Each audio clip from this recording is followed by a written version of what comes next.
Ayan, hello mga gayahay. So, dahil nga, halos 5 araw nang may sakit si gayahay, sobrang bigat ng pakiramdam ni gayahay. O ayan, magsusuob tayo kasi may tayo, magsuob daw. Ito, kumuha ko ng lakad bulan.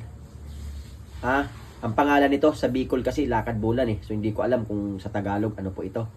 Ayan, so lalagay na natin. Ay, kumukulo na Ayan.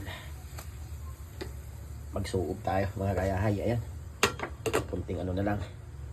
Ayun. So kailangan patahin mo na. Ayan. Mga gaya, ito na siya. Ay, nako. Hindi na ako magtatanggal ng damit para mas labas lahat na pawis. Sana mga gayahay. Gumaling na kasi pumapasok pa ako sa trabaho. May pamilya pa tayo binubuhay. Lord.